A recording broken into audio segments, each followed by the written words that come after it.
sobrang lambot na guys. Umiwalay na yung lamang sa sa balat niya.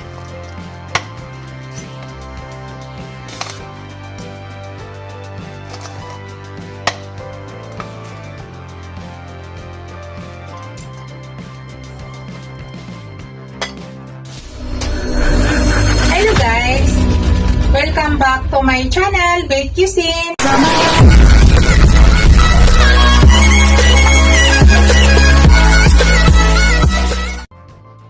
Hello guys! Today's video guys, magluto tayo ng pork belly.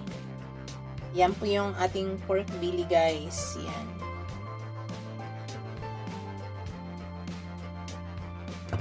Yan. So, unang gawin natin guys, i-marinate muna natin yan. Patuyuin ko muna kasi medyo basa talaga siya. Actually guys, gawin ko sana tong lechon kawali. Idaan ko sana sa mantika. Pero mas gusto ko mag-release oil ako guys. Kaya ipasok natin sa air fryer. Para hindi na tayo gagamit ng mantika. Bawas tayo ng mantika. Yan siya guys, ang pork belly. So yan, ang gawin natin, i-marinate ko muna. Lagyan natin ng salt.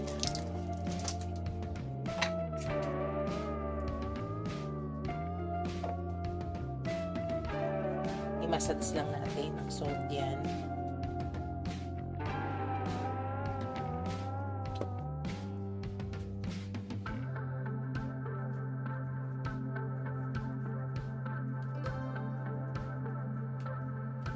Tapos mga after 30 minutes guys, pwede na natin yan lutuin. Babad lang muna natin.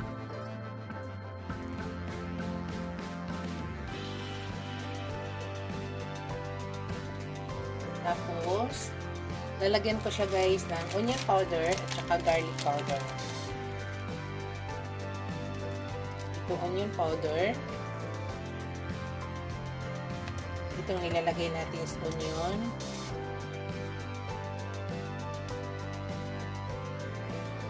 Para mabango.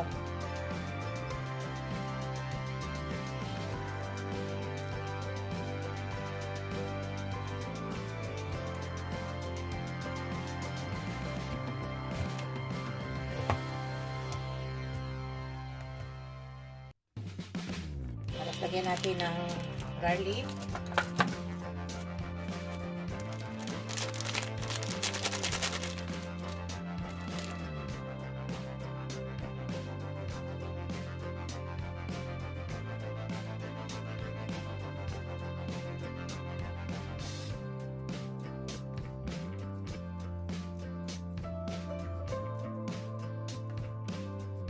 Tapos maglagay tayo ng ground black pepper.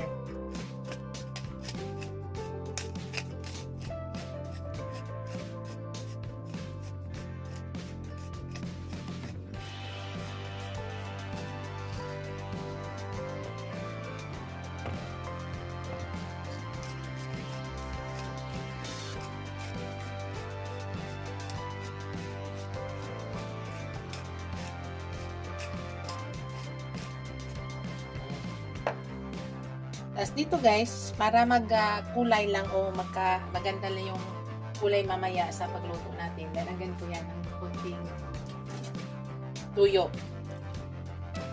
Para mamaya pag i-air fryer natin maganda na. Maganda ang kulay.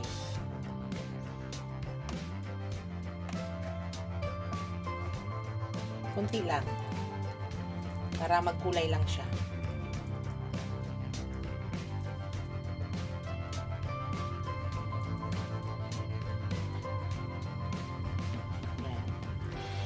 Para magkulay lang, ganun ang ginagawa natin.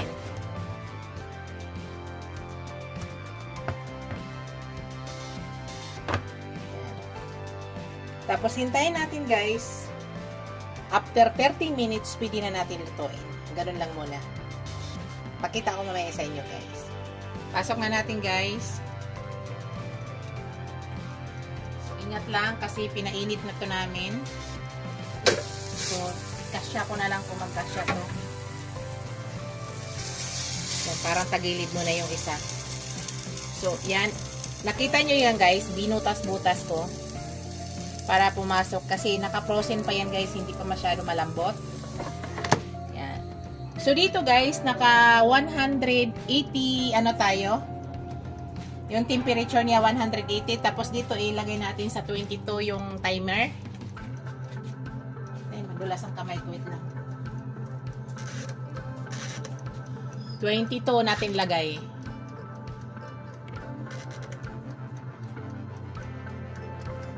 Yan, okay na yan. So, wait natin guys. Mamaya ipakita, ikutin lang natin yan para pantay ang luto. Guys, check natin guys. Yun na yung nangyari. So, sa ngayon guys, baliktarin ko muna siya.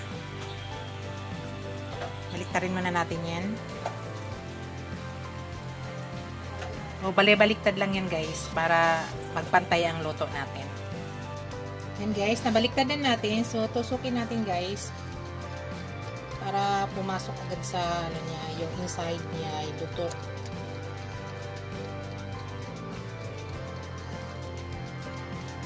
So, nakailang baliktad na tayo guys.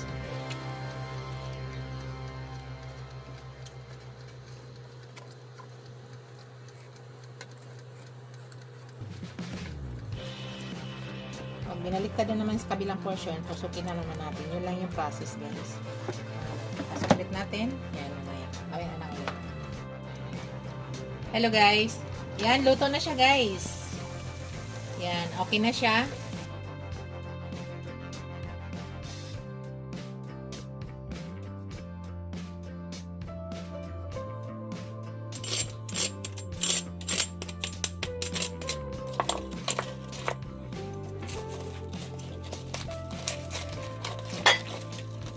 Look at guys, juicy.